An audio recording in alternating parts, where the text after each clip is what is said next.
بسم اللہ الرحمن الرحیم۔ السلام علیکم ورحمۃ اللہ وبرکاتہ۔ جملہ ناظرین و سامعین، حق نیوز کی خصوصی نشریات جمال رمضان کے ساتھ ایک بار پھر آپ کی خدمت میں حاضر ہیں۔ ناظرین کرام، اللہ رب العزت نے انسان کو پیدا فرمایا اور پیدا فرما کر اس کی پیدائش سے لے کر اس کے مرنے تک کا جو سفر ہے اس کو ایک معاشرت اور معاشرے کے اندر تبدیل کر دیا۔ انسان دنیا میں آتا ہے تو وہ ایک معاشرے میں آنکھ کھولتا ہے اور جاتے وقت تک، دنیا سے جاتے وقت وہ اس وقت بھی اسی معاشرے کا محتاج رہتا ہے۔ انسانوں سے اس کا تعلق بنتا ہے، میل جول ہوتا ہے، دنیا میں آتا ہے تو آدھے ساتھ ہی جہاں اس کو باقی چیزیں ملتی ہیں وہاں ساتھ ساتھ اس کو بہت سے رشتے، بہت سے تعلقات جو ہیں وہ اس کو پہلے سے میسر ہوتے ہیں۔ انہی تعلقات کو بنائے رکھنے کا نام صلہ رحمی ہے۔ اپنے عزیز و قربا کے ساتھ اچھا تعلق، اچھے روابط رکھنا، یہ صلہ رحمی کہلاتا ہے۔ اللہ رب العزت نے قرآن مجید فرقان حمید میں متصلاً اپنی وحدانیت، اپنی عبادت اور والدین کے ساتھ حسن سلوک کے بعد جس چیز کو مقدم رکھا ہے وہ رشتہ داروں کے ساتھ صلہ رحمی کرنا ہے، ان کے ساتھ احسان کرنا ہے۔ یہ آج کے معاشرے کی ضرورت بھی ہے اور اسی سے معاشرے کا امن و سکون بھی ہے۔ قرآن و حدیث کی روشنی میں اس کی کس قدر اہمیت اور فضیلت ہے، اس بات کو روشناس کرنے کے لیے آج ہم نے اپنے اسٹوڈیو میں مدعو کیا ہے ملک پاکستان کے عظیم مذہبی اسکالر جناب حضرت علامہ مولانا مفتی محمد تنویر صدیقی صاحب کو۔ مفتی صاحب، میں آپ کا تہہ دل سے مشکور ہوں کہ آپ نے ہماری دعوت پر لبیک کہا اور ہمارے پروگرام کے لیے وقت نکالا۔ نعت شریف کے لیے آپ کے ساتھ تشریف فرما ہیں محترم جناب سید مصدق حسین شاہ صاحب ترمذی۔ آپ کی وجہ شہرت جو ہے وہی میرے آقا کریم رؤوف الرحیم صلی اللہ علیہ وسلم کی نعت خوانی ہے۔ نعت ہی کی وجہ سے آپ کو شہرت ملی ہے۔ میں شاہ صاحب آپ کا بھی شکریہ ادا کروں گا کہ آپ نے ہمارے پروگرام کے لیے وقت نکالا۔ گفتگو کا سلسلہ مفتی صاحب سے شروع کرتے ہیں۔ مفتی صاحب، صلہ رحمی کو ہم جب دیکھتے ہیں تو قرآن و حدیث میں اس کے متعلق بہت سی اس کی فضیلتوں کو بیان کیا گیا ہے، اس مقام و مرتبے کو بیان کیا گیا ہے، اور پھر جو بندہ صلہ رحمی اختیار کرتا ہے اس کے لیے انعام و اکرام اللہ رب العزت نے رکھے ہیں، ان کو بیان کیا گیا ہے۔ میں چاہوں گا کہ آپ ہمارے سننے والوں کو یہ بتائیں کہ قرآن و حدیث کی روشنی میں صلہ رحمی اصل میں کیا ہے اور اس کو اختیار کرنے والے کے لیے اللہ رب العزت نے کیا انعام و اکرام رکھے ہیں۔ الحمد لولیہ والصلاۃ علی نبیہ وعلی آلہ وصحبہ اجمعین، اما بعد، فاعوذ باللہ من الشیطان الرجیم، بسم اللہ الرحمن الرحیم۔ وَإِذْ أَخَذْنَا مِيثَاقَ بَنِي إِسْرَائِيلَ لَا تَعْبُدُونَ إِلَّا اللَّهَ وَبِالْوَالِدَيْنِ إِحْسَانًا وَذِي الْقُرْبَى وَالْيَتَامَى وَالْمَسَاكِينِ وَقُولُوا لِلنَّاسِ حُسْنًا وَأَقِيمُوا الصَّلَاةَ وَآتُوا الزَّكَاةَ ثُمَّ تَوَلَّيْتُمْ إِلَّا قَلِيلًا مِّنكُمْ وَأَنْتُمْ مُعْرِضُونَ۔ سبحان اللہ، ماشاء اللہ۔ قرآن حکیم میں اللہ رب ذوالجلال نے صلہ رحمی کو بیان کرتے ہوئے سورہ بقرہ کی آیت نمبر 83 میں ارشاد فرمایا، اے محبوب کریم صلی اللہ علیہ وسلم، آپ یاد فرمائیں جب ہم نے بنی اسرائیل سے پختہ وعدہ لیا سبحان اللہ۔ کہ لا تعبدون الا اللہ، کہ تم نے اللہ کے سوا کسی کی عبادت نہیں کرنی ہے، ماشاء اللہ۔ وبالوالدین احسانا، اور والدین کے ساتھ صلہ رحمی کرنی ہے، حسن سلوک کرنا ہے۔ سبحان اللہ۔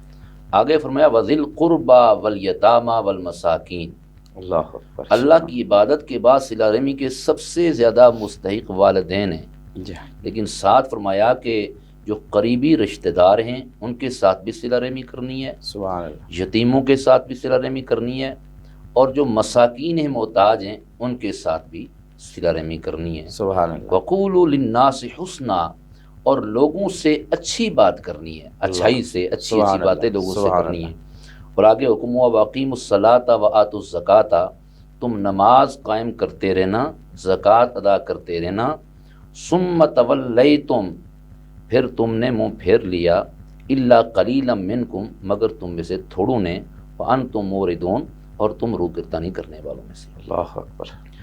اب اس آیہ مبارکہ میں حکم تو بنی اسرائیل کو تھا، لیکن یہاں پہ سمجھایا مسلمانوں کو جا رہا ہے، سبحان اللہ، کیا بات ہے۔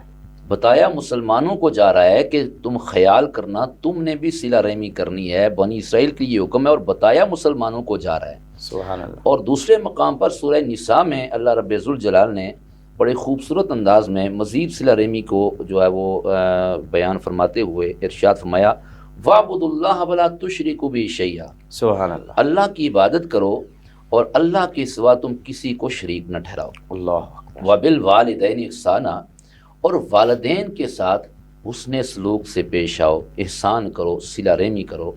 وَبِذِي الْقُرْبَى وَالْيَتَامَى وَالْمَسَاكِينِ، میا کے قریبی رشتہ داروں کے ساتھ، یتیموں کے ساتھ، مسکینوں کے ساتھ، سبحان اللہ۔ وَالْجَارِ ذِي الْقُرْبَى وَالْجَارِ ذِي الْجُنُبِ، فرمایا کہ جو تمہارے قریب کے پڑوسی ہیں، رشتہ دار پڑوسی ہیں، ان سے بھی صلہ رحمی کرو، جی، اور جو دور کے پڑوسی ہیں ان سے بھی صلہ رحمی کرو۔ یعنی جو تمہارے رشتہ دار جو رشتہ دار نہیں ہیں، لیکن وہ رشتہ دار تو نہیں ہیں لیکن پڑوسی ہیں، پھر بھی ان سے بھی صلہ رحمی کرنے کا حکم ہے۔ اللہ، اور آگے فرمایا کہ مسافروں کے ساتھ بھی صلہ رحمی کرو۔ ایون یہاں تک حکم ہے کہ وما ملکت ایمانکم، فرمایا کہ جو تمہارے غلام اور لونڈیاں ہیں ان سے بھی تم نے صلہ رحمی کرنی ہے۔ اللہ، تو یہ قرآن حکیم میں اللہ رب ذوالجلال نے اس خوبصورت پیرائے میں صلہ رحمی کا جو حکم ارشاد فرمایا ہے، یہ ایک مسلم معاشرے کے لیے انتہائی ضروری ہے، یہ ایک مسلم ریاست کے لیے انتہائی ضروری ہے۔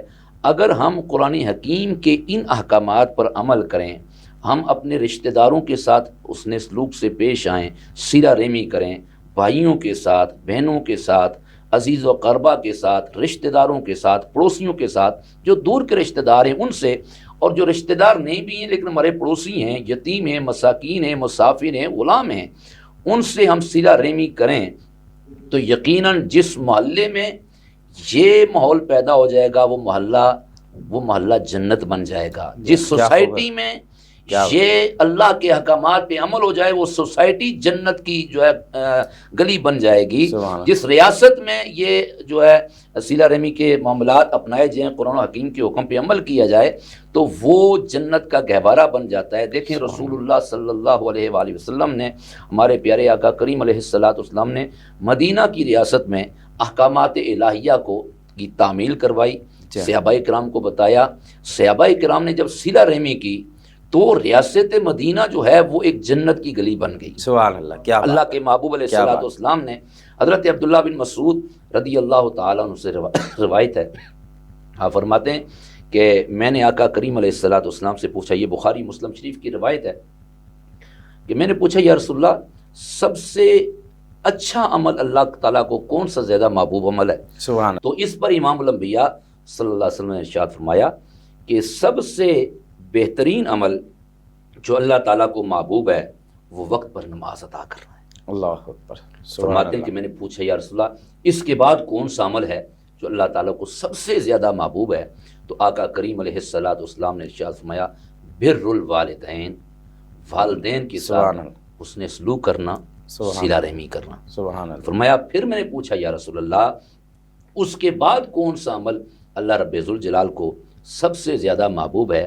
تو امام الانبیاء صلی اللہ علیہ وسلم نے ارشاد فرمایا کہ الجہاد فی سبیل اللہ، اللہ کی راہ میں جہاد کرنا یہ ایک ایسا عمل ہے کہ اس کے بعد اللہ تعالیٰ کو سب سے زیادہ محبوب ہے۔ اب اس حدیث مبارکہ میں دیکھیں کہ اللہ کے محبوب علیہ السلام نے اللہ کی عبادت کے بعد حسن سلوک اور صلہ رحمی کو، اور صلہ رحمی میں چونکہ سب سے پہلا درجہ والدین کا ہے تو اللہ کے محبوب علیہ السلام نے اس چیز کو بیان فرمایا۔ آقا کریم علیہ السلام کی حدیث کا مفہوم ہے، میرے آقا کریم علیہ السلام نے فرمایا کہ صلہ رحمی یہ نہیں ہے کہ کوئی تمہارے ساتھ بھلائی کرے، کوئی تمہارے ساتھ نیکی کرے تو بدلے میں اس کے ساتھ بھلائی کرو، یہ صلہ رحمی نہیں ہے۔ میں صلہ رحمی یہ ہے کہ کوئی بھائی مسلمان تم سے تعلق کو توڑے پر تم اس سے تعلق کو جوڑو، یہ صلہ رحمی۔ سبحان اللہ، کیا خوب ہے۔ تعلق جوڑنے کا حکم ہے، تعلق توڑنے کا حکم نہیں ہے۔ ہمارے معاشرے کی کمزوری یہ ہے کہ ہم جو ہے بات بات پہ ناراضگی اختیار کر لیتے ہیں. جی اگر بھائی ہمارے گھر نہیں ہے تو ہم کہتے ہیں ہم بھی اس کے پاس نہیں جاتے. جی اگر بھائی ہمارے خوشی میں شریک نہیں ہوا تو ہم بھی اس کی خوشی میں شریک نہیں ہوتے. جی ہم نے معیار یہ بنایا ہے کہ ایک مسلمان اگر ہماری خوشی میں شریک ہے تو ہم اس کی خوشی میں شریک ہوں گے. جی وہ ہماری غمی میں شریک ہے تو ہم اس کی غمی میں شریک ہوں گے. اگر وہ نہیں آتا تو ہم بھی نہیں جائیں گے. اسلام اس کی تعلیم نہیں دیتا. اسلام تو اس بات کی تعلیم دیتا ہے کہ کوئی آپ سے تعلق کو توڑے، اپنے تعلق کو جوڑنا ہے. جی حضرت ابو ہریرہ رضی اللہ تعالیٰ کی روایت میرے ذہن میں آ رہی ہے. آپ نے بیان فرماتے ہیں کہ اللہ کے محبوب دانائے غیوب صلی اللہ علیہ وآلہ وسلم نے ارشاد فرمایا کہ کوئی مسلمان بھائی، فرمایا اگر تمہارے پاس جو ہے معافی مانگنے کے لیے آ جائے، سبحان اللہ، فرمایا کہ وہ تم سے معذرت کرنے کے لیے اور اپنی غلطی تسلیم کر کے آ جائے اور معاف کرنے کے لیے جو ہے تمہارے پاس آ جائے، تو فرمایا تمہارے اوپر لازم ہے کہ اس کو معاف کر دو. اللہ اکبر. فرمایا وہ آنے والا، وہ اگرچہ وہ باطل پر ہو، جی اگرچہ وہ باطل پر ہو اور غلطی وہ اس جو کی کہتا ہے کی، اس نے ظلم کیا تھا، ظلم اس نے زیادتی کیا ہے، کی، زیادتی اس نے کی ہے، جی اور وہ سچ کہے یا جھوٹ کہے، لیکن جب معذرت لے کر تمہارے پاس آ گیا ہے تو فرمایا تم نے اس کی معذرت کو قبول کرنا ہے، اس کو معاف کر دینا ہے. اللہ اکبر. اگر تم معاف نہیں کرو گے تو فرمایا جو ایسا نہیں کرے گا تو وہ حوض کوثر پر میرے پاس نہیں آ سکے گا. اللہ اکبر. اتنی سخت وعید ہے. تو ہمیں چاہیے کہ ہمیں صلہ رحمی جو ہے اپنے رشتہ داروں میں، بہنوں میں، بھائیوں میں، ماہ رمضان المبارک کے ان خوبصورت لمحات جو آ رہے ہیں تو صلہ رحمی کو ہم ترجیح دیں. والدین کے ساتھ صلہ رحمی کریں، بہنوں کے ساتھ، بھائیوں کے ساتھ، رشتہ داروں کے ساتھ، عزیز و قربا کے ساتھ. اور اللہ کے محبوب علیہ الصلاۃ نے تو یہاں تک ارشاد فرمایا کہ حضور نبی کریم صلی اللہ علیہ وسلم نے ارشاد فرمایا کہ جو صلہ رحمی نہیں کرتا، رشتوں کو کاٹتا ہے، رشتوں کو توڑتا ہے، اس کے اندر صلہ رحمی نہیں ہے، تو فرمایا ایسا شخص جو ہے وہ جنت کا مستحق نہیں ہو سکتا، اللہ وہ جنت میں نہیں جائے گا. اللہ اکبر. تو ہمیں چاہیے کہ ہم جو ہے وہ صلہ رحمی کو اپنائیں. اور امام الانبیاء صلی اللہ علیہ وسلم کی ایک اور حدیث مبارکہ آپ دیکھیں کہ حضور نے صلہ رحمی کی کتنی ترغیب دی ہے. حضرت عبداللہ بن عمر بن عاص رضی اللہ تعالیٰ عنہ اس حدیث کو روایت کرتے ہیں. یہ حدیث بھی بخاری و مسلم شریف کی متفقہ علیہ روایت ہے. آپ فرماتے ہیں کہ حضور نبی کریم صلی اللہ علیہ وسلم کی بارگاہ میں ایک شخص آیا تو اللہ کے محبوب علیہ السلام سے اس نے عرض کی یا رسول اللہ میں جہاد میں جانا چاہتا ہوں، مجھے جہاد میں جانے کی اجازت دیں. اللہ. تو میرے اور آپ کی آقا امام الانبیاء صلی اللہ علیہ وسلم نے اس سے فرمایا کہ کیا تمہارے والدین زندہ ہیں؟ اللہ. کیا تمہارے والدین زندہ ہیں؟ اس نے عرض کی یا رسول اللہ جی ہیں زندہ ہیں.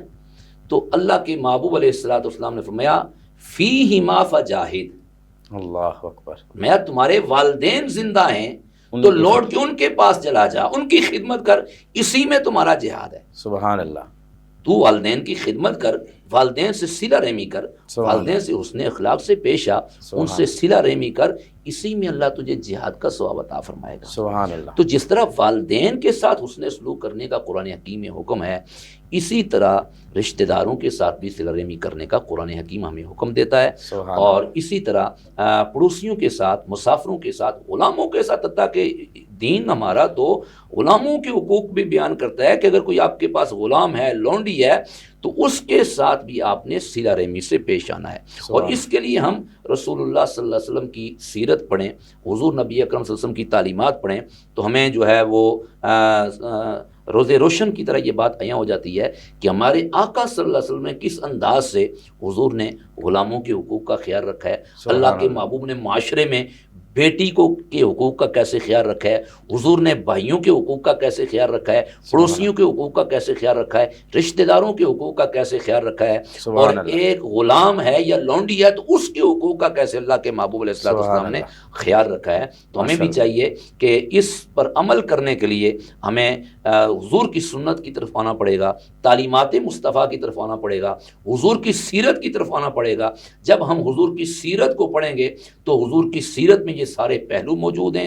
حضور کی سیرت پر ہم عمل کریں گے تو ہمارے معاشرے کی اصلاح ہوگی. حضور کی سیرت پر ہم چلیں گے ہمارے گھروں کی اصلاح ہوگی. حضور کی سیرت پہ چڑھیں گے ہمارے محلوں کی اصلاح ہوگی، ہمارے شہروں کی اصلاح ہوگی.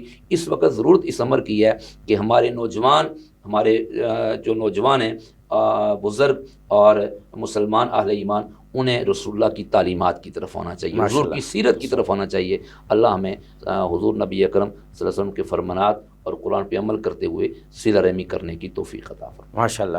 بڑی پیاری گفتگو فرمائی قبلہ مفتی صاحب نے۔ ناظرین کرام، گفتگو کا سلسلہ جاری ہے۔ بریک کے بعد ایک بار پھر آپ کی خدمت میں حاضر ہوں گے، ہمارے ساتھ رہیے گا، ملتے ہیں بریک کے بعد۔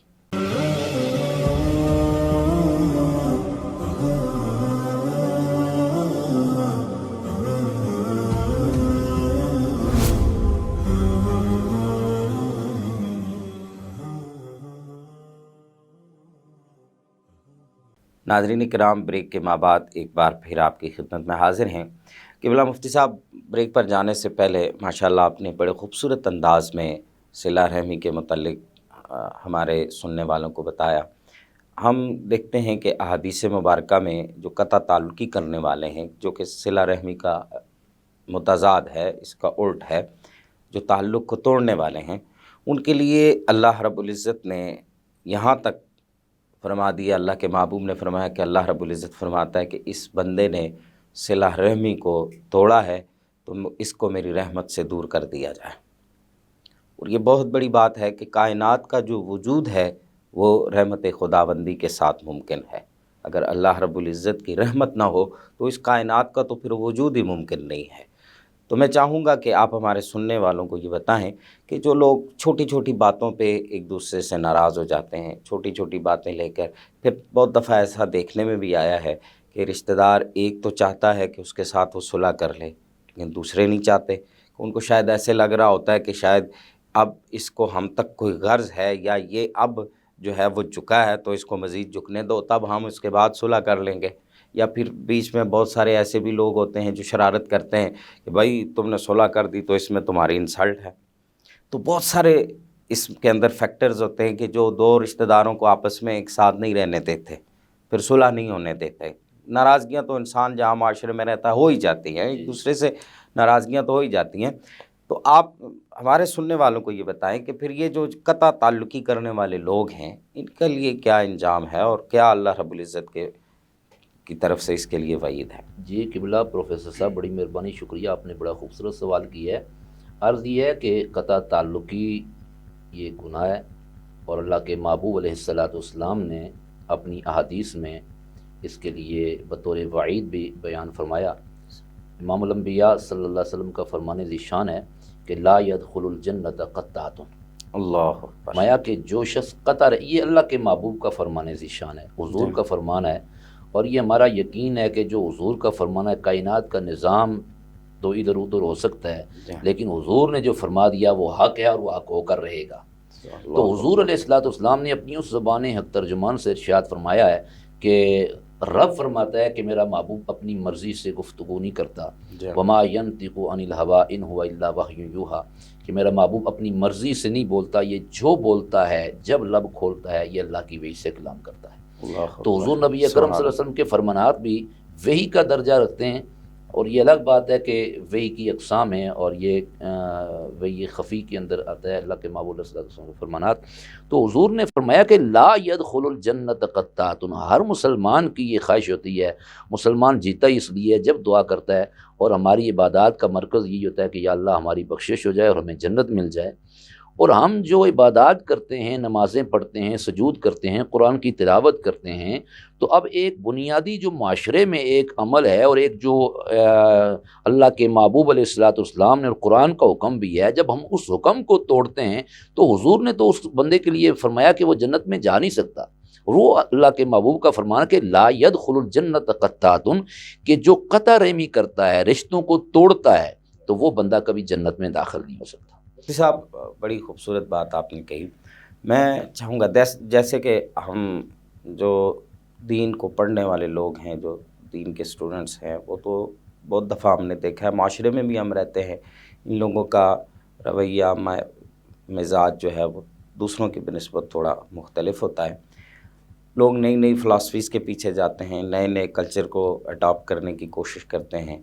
ہم پہ جو بھی کلچر ہمیں میڈیا کے ذریعے سے یا کسی بھی ذریعے سے ہم پہ تھوپا جاتا ہے تو ہم اس کو فالو کرنے لگ جاتے ہیں۔ کیا اسلام ایسا نظام نہیں دیتا ہے کہ جس سے انسانیت کے اندر امن بھی ہو اور مسلمان یا پوری انسانیت، مسلمانوں کی بات نہ کریں، پورے معاشرے کے اندر امن و سکون بھی ہو، اس کے متعلق کچھ بتائیے۔ جی قبلہ پروفیسر صاحب، عرض یہ ہے کہ اسلام ایک سچا دین ہے، اور صبح قیامت تک جو ہے انسانیت کی فلاح جو ہے وہ دین اسلام میں ہے۔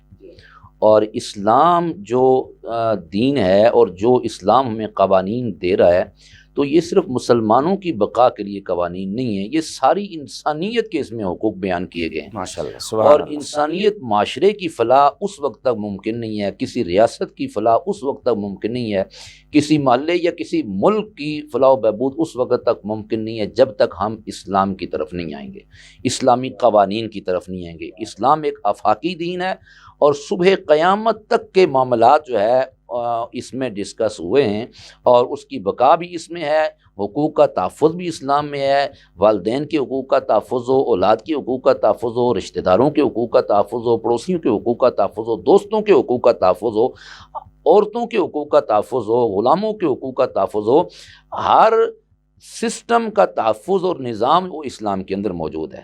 تو بقا کے لیے اسلام کی طرف آنا پڑے گا، اسلام کے بغیر کوئی سروکار نہیں ہے۔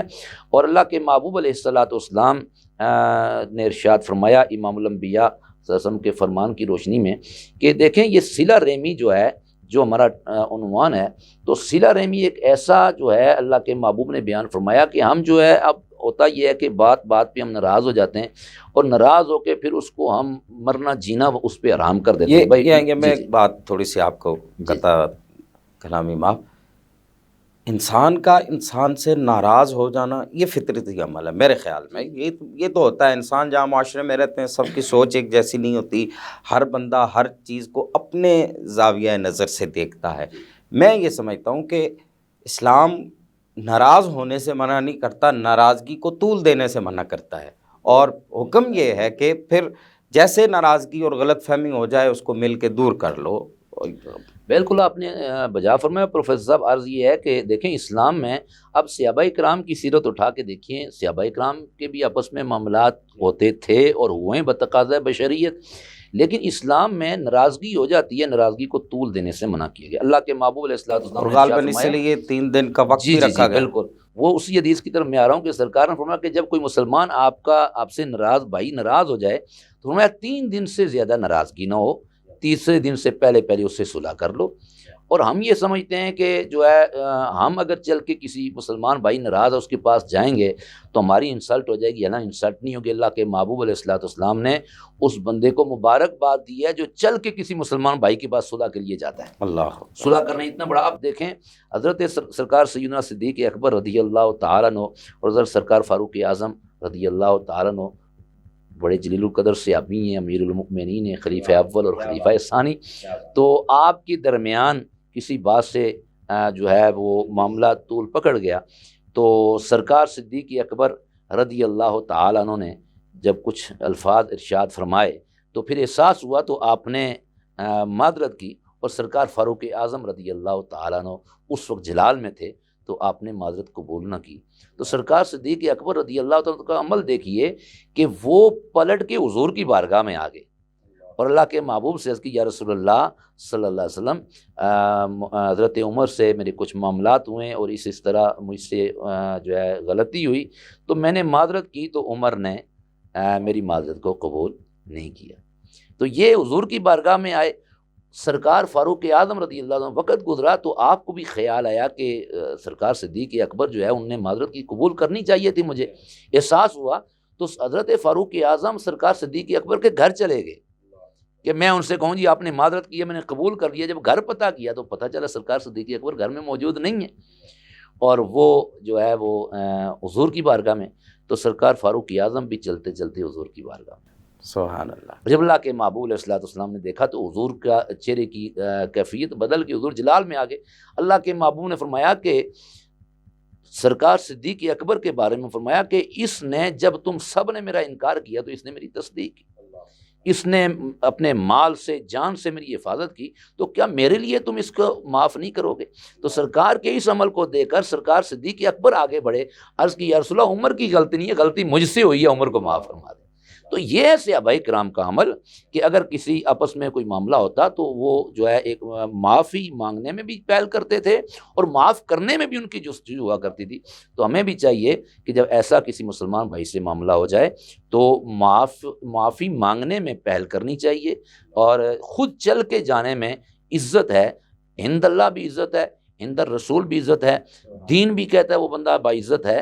تو معاشرے کی رسومات کو نہیں دیکھنی چاہیے کہ وہ آئے گا تو میں جاؤں گا، نہیں، اگر وہ دوسرا مسلمان بھائی نہیں آ سکتا ہے، اللہ نے اس کو اتنی سمجھ بوجھ نہیں دی ہے، تو جس کو اللہ نے سمجھ بوجھ دی ہے وہ بڑا پن کرے، بڑا دل کرے، اور مسلمان بھائی ہے، بہن ہے، رشتہ دار ناراض ہیں، قریبی ناراض ہیں، ان کے پاس چلا جائے اور دستے شفقت بڑھائے، صلہ رحمی کا ہاتھ بڑھائے، تو صلح ہو جائے تو اس کے بارے میں جو ہے قرآن و حدیث کی وصلح خیر، وصل خیر، صلح ہو جائے تو پھر صلح میں پھر خیر ہی خیر ہی خیر ہے۔ کیا ماشاءاللہ بڑی خوبصورت بات کی اور بڑی خوبصورت گفتگو فرمائی میں قبلہ مفتی صاحب۔ پروگرام کا کیونکہ وقت مختصر ہوتا ہے، اب وقت ہوا چاہتا ہے نعت کا۔ سید مصدق حسین شاہ ترمذی آپ ہمارے ساتھ موجود ہیں، آپ نعت شریف پیش کرتے ہیں۔ شاہ صاحب نعت پیش کریں گے۔ کوئی گل باقی رہے گا نہ چمن رہ جائے گا، بس رسول اللہ کا دین حسن رہ جائے گا، بس رسول اللہ کا دین حسن رہ جائے گا۔ سبحان اللہ، بے شک۔ اور نام شاہان جہاں مٹ جائیں گے، لیکن یہاں نام شاہان جہاں مٹ جائیں گے، لیکن یہاں حشر کافی، ولیکن حشر تک نعت حضرت کا زبانوں پر سخن رہ جائے گا، بس رسول اللہ کا دین حسن رہ جائے گا۔ ماشاءاللہ، بہت خوب، بڑے پیارے انداز میں بڑا خوبصورت کلام آپ نے پیش کیا۔ آخر میں اپنے دونوں مہمانوں کا ایک بار پھر تہ دل سے مشکور ہوں کہ آپ نے ہمارے پروگرام کے لیے وقت نکالا۔ ناظرین اکرام، اسی کے ساتھ ہی آج کے پروگرام کا وقت ختم ہوا چاہتا ہے۔ ہر روز کی طرح آج بھی ایک پیغام وہ یہی ہے کہ جیسا قبلہ مفتی صاحب نے بیان کیا کہ ہمیں معافی مانگنے میں، صلح کرنے میں دیر نہیں کرنی چاہیے، پہل کرنی چاہیے۔ حضرت جناب امام حسن اور حضرت جناب امام حسین کی آپس میں کسی بات پہ کوئی رنجش ہو گئی، کوئی تلخی ہو گئی، تو جناب حضرت امام حسین نے حضرت امام حسن کی طرف یہ پیغام بھیجا کہ آپ میرے گھر چل کے آئیے تو میں آپ سے صلح کر لیتا ہوں۔ امام حسن پاک کو یہ بات بڑی عجیب لگی کہ چھوٹا بھائی ہے اور مجھے کہہ رہا ہے کہ میرے پاس چل کے آئیں اور میں آپ سے صلح کر لوں۔ تو امام حسن آ گئے، وہ بھی لجپال تھے، کریم تھے، آئے اور پہلے آ کے پوچھا بھائی تو نے مجھے کیوں بلایا ہے؟ تو خود بھی تو میرے پاس چل کے آ سکتا تھا۔ تو آپ نے فرمایا مجھے اپنے نانا کی حدیث یاد آ گئی، میرے آقا نے فرمایا تھا کہ جو صلح کے لیے چل کے کسی دوسرے کے پاس جائے گا وہ اللہ تعالیٰ اس کو جنت میں بھی پہلے داخل فرمائے گا۔ امام حسین فرماتے ہیں میں نہیں چاہتا کہ میں اپنے بڑے بھائی سے پہلے جنت میں چلا جاؤں، اس لیے میں نے آپ کو پہلے مدعو کیا ہے۔ ناظرین کرام، اسی کے ساتھ ہی اجازت دیجیے، اگلے پروگرام میں پھر ملیں گے، تب تک کے لیے اللہ حافظ۔